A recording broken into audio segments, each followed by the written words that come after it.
Scanning my negatives is an important part of my film photography process.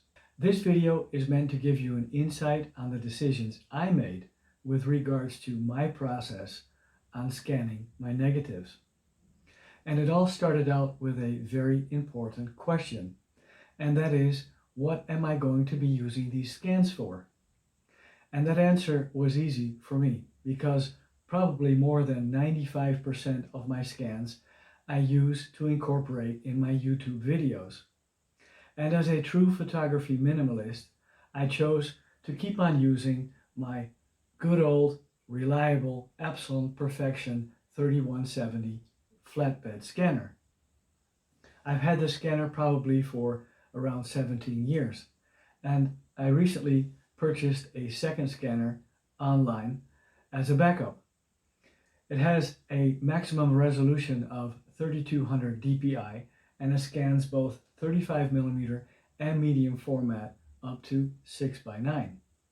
So for the purpose of my scans, this scanner works absolutely fine. If I have an assignment or if I want to make a print, I always have two options. I could take a single negative to a lab and have a high resolution scan and print made, or I could make a print directly from the negative with my recently acquired second-hand enlarger.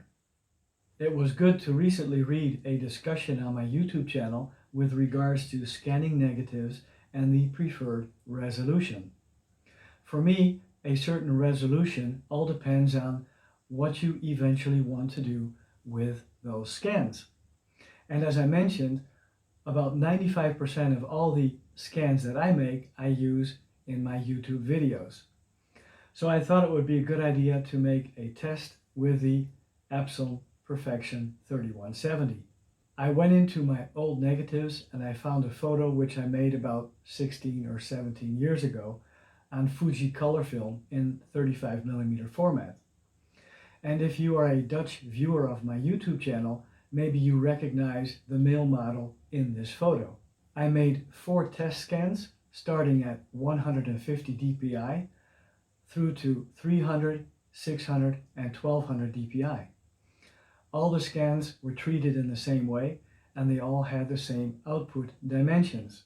I'm now going to show you the 4 scans, including a crop for each scan, and I think this proves the point why I'm still satisfied using my Epson Perfection 3170 for scans that I'm integrating into my YouTube videos.